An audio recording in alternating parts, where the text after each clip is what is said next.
en direct de Didi Cool TV, là où les choses se passent. Alors là, je suis avec un gars, franchement, il est bon, parce que c'est un gars de la com. C'est pas tout le monde qui fait de la com, qui est dans les bails de communication. On va voir s'il va bien communiquer aujourd'hui.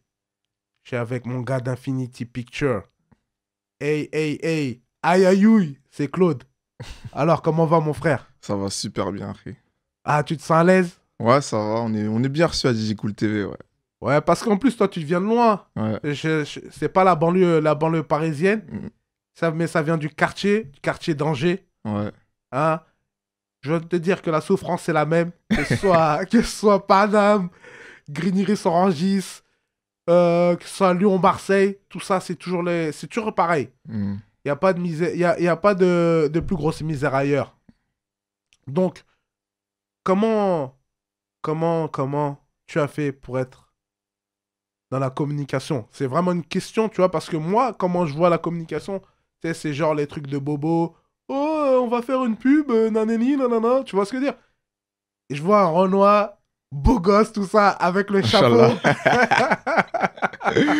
en mode jamaïcain, tout ça. Vas-y, explique-moi comment t'es rentré, si t'as fait des études pour, et présente-toi pour les gens qui ne connaissent pas. Ouais, je m'appelle Claude Sintat, moi je suis angevin, je viens de Belle-Beille. Belle C'est un, représente. c'est un quartier d'Angers, ouais. Bah écoute, moi je suis tombé dans la com, pas par hasard, c'est vraiment, je me cherchais, tu vois. Moi, après le bac, j'ai fait 2 années de fac, Ouais. tu vois, où, tu vois, personne n'allait à la fac dans ma famille. J'étais le premier. Genre, t'étais l'intello de la famille, quoi. Même pas. C'était une opportunité. Je suis allé. Et en fait, c'était juste pour dire, je vais à la fac. C'était à la mode à l'époque, tu vois, dans le Ouais. quartier. Aller à la fac. Et puis, j'y suis allé. Et comme beaucoup, tu vois, je me suis cassé les dents. J'ai perdu un peu mon temps. Maintenant, même après la fac, tu vois, j'ai arrêté. Je me suis dit, allez, je vais faire au moins quelque chose. J'ai commencé à travailler, tu vois. Ouais. Et des petits boulots, livreurs, des choses comme ça. Après, j'ai été à l'usine. Et en fait, c'est un ras-le-bol qui m'a donné envie de m'intéresser vraiment à ce que je voulais vraiment faire, tu vois. Mais pourquoi la com? Ben, en fait, moi, mon idée, c'était d'être community manager. J'ai découvert, en fait, dans un magazine, l'étudiant, justement, le métier de la communication. Enfin, les métiers de la communication, parce que c'est vaste, il y a énormément de métiers dans la communication, mais le métier qui m'a attiré le plus, c'était celui de community manager. Parce que Ouais. je suis tombé sur une community manager, la community manager de Rennes. Elle était community manager de Rennes, tu vois, elle s'occupait de toute la communication de l'équipe de football professionnel, tu vois. D'accord. Et moi, comme j'affectionne vraiment le foot, c'est ma passion, je me suis dit, bah pourquoi pas moi, tu vois. D'accord. Et c'est comme ça que t'as mis le pied à l'étrier et tout ça. Ouais, c'est vraiment Et comme ça.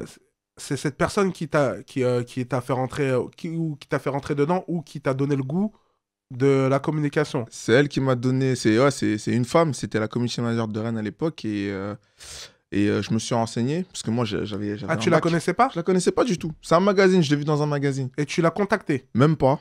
Même pas. J'ai connu le métier comme ça. Et après, je me suis renseigné pour savoir comment est-ce que je pouvais être à mon tour community manager, tu vois.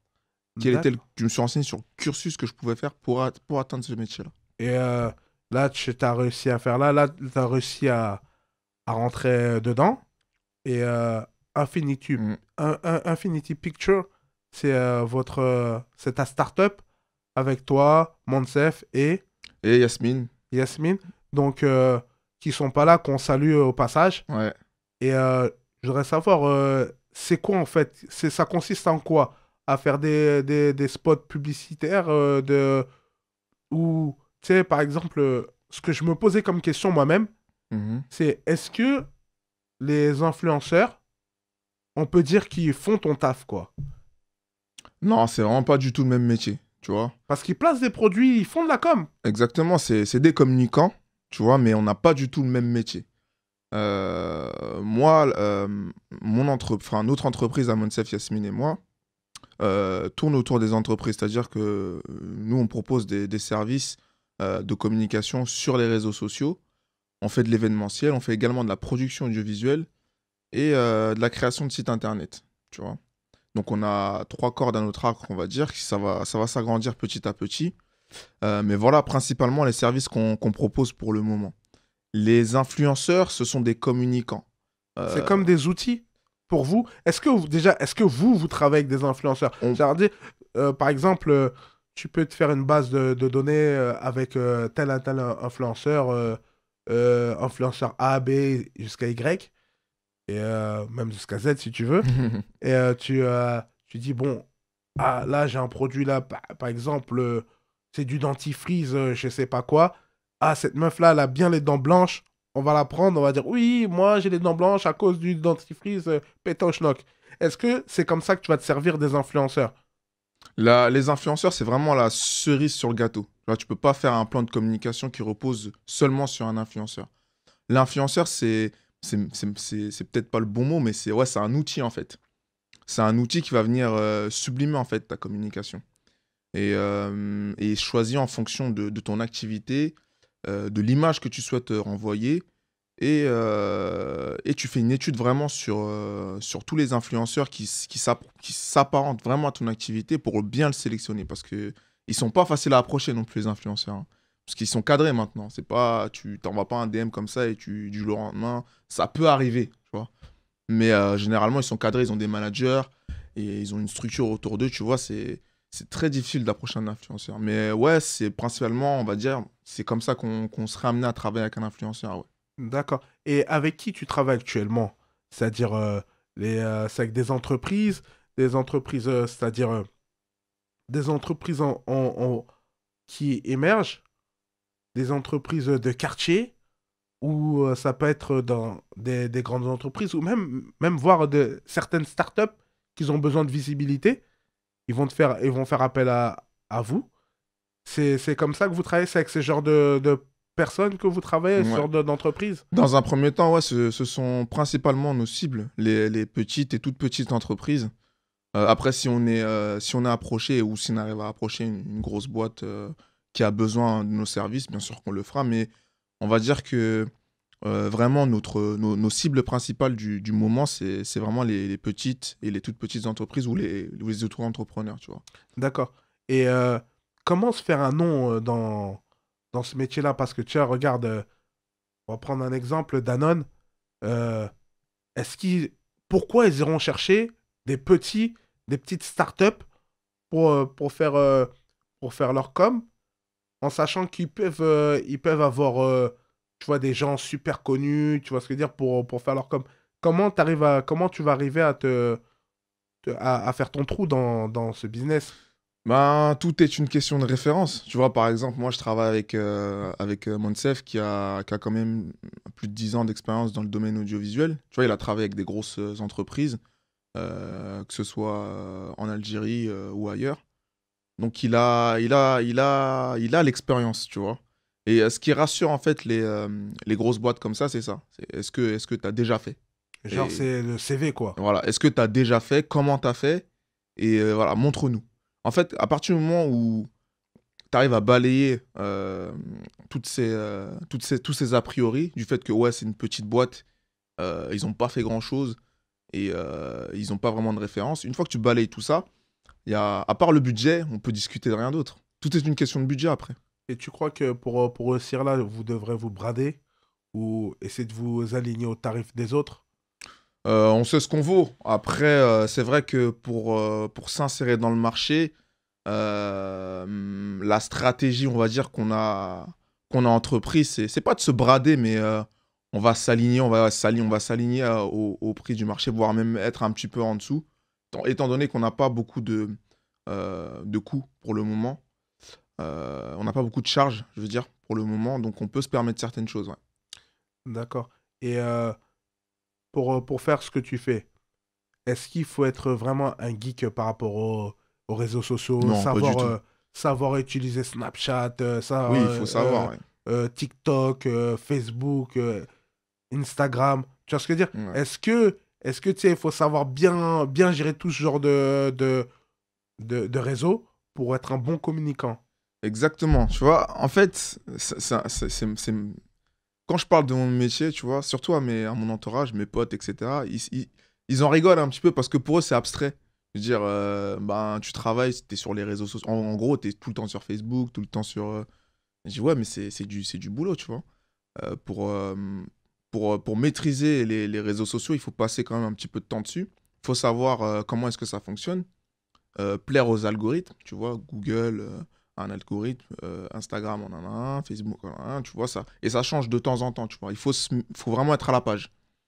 Après, maintenant, une fois que tu maîtrises des réseaux sociaux, il faut savoir te servir des informations, aller la chercher, la diffuser à la bonne ou aux bonnes personnes et au bon moment. Ça, c'est encore autre chose.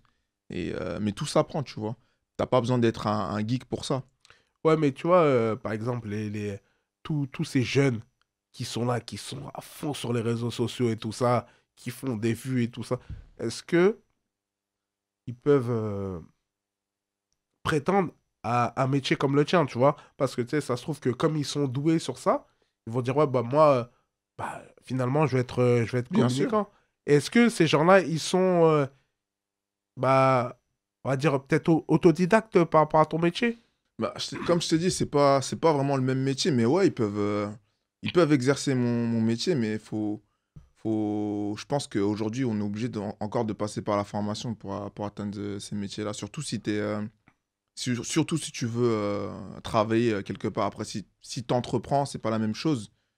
Mais en fait, aujourd'hui, le diplôme, c'est une garantie pour les clients.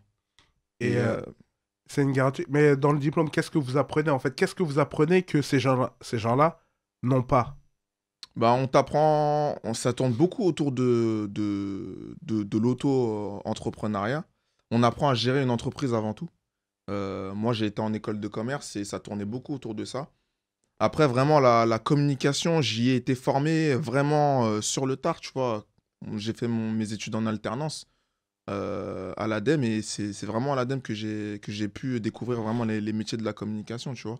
Après, en cours, ce qu'on t'apprend, c'est des choses vraiment basiques que tu peux trouver sur YouTube, etc. T'as même pas besoin de faire d'école de commerce en vérité. Pour faire communicant? Ouais, t'as pas besoin de faire d'école de commerce, mais c'est une assurance pour certains et j'étais plus à l'aise en passant par là, moi. D'accord. Et c'est quoi les projets qu'est-ce que tu aimerais bien faire pour faire décoller ta startup? Moi, ce qui me plairait bien déjà, c'est de faire mon trou dans ma ville, sur Angers. Donc être vraiment connu et reconnu comme une excellente agence de communication. J'ai une référence. Voilà, il me faut une référence, tu vois. Une ou deux qui vraiment vont me faire décoller. Et tu penses à qui? Tu penses à quelle entreprise qui pourrait faire décoller Infinity Picture? Franchement, je sais pas. Je sais pas du tout. C'est peut-être même pas une entreprise, c'est peut-être un auto-entrepreneur ou... Franchement, je sais pas. Je pourrais Est-ce pas que te dire. tu dois faire la communication pour, par exemple, un rappeur de danger ou, je sais pas, un cuisinier danger, tu vois, pour travailler sur ce genre de communication? Pourquoi pas, ouais. Pourquoi pas. Ça, tu l'avais vu aussi, ça? Tu as pensé à ce genre d'éventualité? C'est pas les profils sur lesquels je suis amené à travailler, mais tu vois, sur des petites et toutes petites entreprises, tu vois, t'as vraiment beaucoup de choses. Là, par exemple, à l'heure où je te parle, j'ai un client, c'est un VTC, tu vois. Mais comment tu as communiqué sur son travail, en fait? Cette personne-là, elle doit travailler avec des applis. Ou soit elle travaille à son compte et là, en quoi tu vas l'aider et comment tu vas l'aider? Avec un site? Que avec un site? C'est son besoin dans un premier temps. Après, faut voir aussi en fonction de son budget, mais son premier besoin, c'est d'avoir un site internet. Il a besoin que ses clients puissent se rendre sur un site internet, faire des réservations et régler aussi en ligne. Donc, on va d'abord répondre à ce premier besoin-là, et puis s'il a besoin d'autres choses derrière, bien sûr, on va lui proposer. Travailler autour de sa communication, autour de ses réseaux sociaux, pourquoi pas. Mais ça, c'est le travail d'un développeur web, ça. Ouais, tout à fait. Et on en a une dans l'équipe, c'est Yasmine. D'accord, d'accord. Et faire les vidéos, ça, c'est le boulot de C'est le boulot de Monsef. Monsef, ouais. Toi, c'est les réseaux sociaux. Exactement, les réseaux sociaux et je m'occupe aussi avec Monsef de la partie événementielle, ouais. Événementiel. Bah, partie événementielle, c'est quoi, par exemple? Par exemple, c'est l'ouverture d'un nouveau magasin, le lancement d'un nouveau produit ou ça peut être un gala de boxe, ça peut être plein de choses. Un événement qui requiert une production audiovisuelle. Donc, on va être en mode filmer tout ce qui se passe, faire des prises de vue, relayer l'info, tu vois, avant, pendant et après l'événement, tu vois, ça c'est ma partie. D'accord. Et vous avez déjà travaillé sur un événement, concrètement là, Bah, à l'heure où on se parle? oui, on n'a pas encore terminé, mais on est en train de travailler ouais, sur un événement à venir. C'est quel événement? Ça va être un gala de boxe, Inch'Allah, qui va se dérouler du côté d'Angers. Et ouais, il y a pas mal de boulot. Ouais. Et il y aura des stars ou... Non, il n'y aura pas de star. Il n'y Non, aura pas de peut-être, star. pourquoi pas? Peut-être Floyd va venir, hein, on ne sait pas. Mais non, il n'y aura pas de star. Mais bon, mais peut-être, c'est des gens qui sont peut-être connus dans le milieu de la boxe. Moi, je ne m'y connais pas personnellement, mais je pense que ça va intéresser les boxeurs. Ouais. Et ça sera payant pour, c'est un événement payant? C'est un événement payant, oui. Et après, il y a des avantages pour des gens qui sont adhérents à la salle de sport. Ouais. D'accord, d'accord. Et aujourd'hui, qu'est-ce que tu pourras dire aux jeunes qui veulent faire de la com et tout ça? C'est quel cursus qu'il faudra prendre? Faut forcément faire une école de commerce? Pour obtenir un bac plus 5, ouais, il n'y a pas le choix, tu es obligé de passer par une école de commerce. Maintenant, on peut travailler dans la communication à, à partir du moment où tu as une licence. Mais rien n'est impossible, rien n'est infaisable. Parce que moi, à la base, je partais vraiment pas du tout dans les longues études. Je te dis, je me suis arrêté au bac en 2012. J'ai repris mes études en 2019. Tu vois. Ah oui. Donc, c'était vraiment... c'était pas une vocation du tout. Moi, j'ai découvert ça très tard. Si on m'en avait parlé plus tôt, je pense que le choix, il aurait été fait vite fait. Tu as repris des études en 2019. Ouais, 2019, ouais. Et là, tu as un bac plus 5 pour faire ce que tu es en train de faire, quoi. Ouais, bac plus 4, bientôt bac plus 5, ouais. C'est un master, là. C'est un master Ouais, que tu vas terminer. ouais, tout à fait. Punaise, bah, c'est très bien, en tout cas, pour quelqu'un qui vient de la cité, tout ça, finir un master. Après, il y en a beaucoup qui sont en master, hein, qui viennent de la cité, qui sont en Mm. master. Mais c'est quand même une réussite. Ouais, tout à fait. Après, on n'en parle pas forcément, mais tu vois, on a un peu cette image dans la tête, c'est pas pour nous. Ah, vas-y, ou c'est trop long. En vrai, si tu t'y prends bien et si tu sais ce que tu veux faire, ça va tout seul. Moi, je te parle de ça. J'ai vraiment galéré après pour atteindre le niveau que j'ai aujourd'hui. Pas au niveau scolaire, hein. C'est vraiment tout ce qui tourne autour parce que j'ai fait pas mal de sacrifices au niveau financier, etc. Parce que l'école de commerce, ça a un coût aussi. Mais à partir du moment où tu fais ça en alternance, il n'y a aucun souci. Tu vois, tu es rémunéré pour faire des études. Mais, tu sais, pour les jeunes de cité, de famille modeste, Mm. tu vois, pour rentrer dans une école de commerce, est-ce que toi, tu as payé l'école de commerce ou tu as eu des bourses qui payent ces écoles de commerce? Parce que, franchement, pour des familles nombreuses, mettre 5 enfants, 5 enfants qui veulent faire des études, Ouais, c'est compliqué. Ouais. ça commence à devenir Mm. compliqué. Est-ce que toi, tu as eu une bourse pour pouvoir rentrer dans cette école de commerce? Non, pas du tout les écoles de commerce. C'est euh, c'est du privé. Donc, eux, c'est 9 000 euros l'année, la deuxième 11 000, etc., etc. Donc, Donc, si t'as pas les fonds, des emprunts bancaires. il y en a qui, j'en connais qui en faisaient. Moi, c'est pas le choix que j'ai fait. J'ai travaillé assez, en fait, pour pouvoir mettre des sous de côté. Et après, tu vois, payer mon année de formation, parce que j'ai payé ma première année, pas celles qui ont suivi, parce que je les ai fait en alternance dans D'accord. une entreprise, du coup, Payé pour toi. qui paye exactement l'école pour moi et qui me rémunérait également. Ah, ça c'est cool, ça, Ça, par c'est le contre. bon plan. Profitez. On est en France. Profitez. Ça, c'est le bon plan. D'accord, parce qu'il n'y en a pas comme ça au Cameroun. Non. Donc, non, faudra inciter les jeunes à faire des études et faire des bonnes écoles de commerce parce qu'on en a besoin. Ouais, faut de tout. Faut de tout, franchement. Pour faire un monde, faut pas se brider. Vraiment pas. Faut pas se mettre des bâtons dans les roues. Non.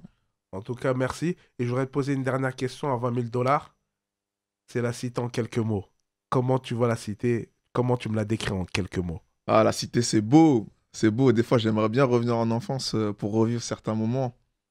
Il y a des bons côtés comme des mauvais côtés. Après, c'est comme tout, hein.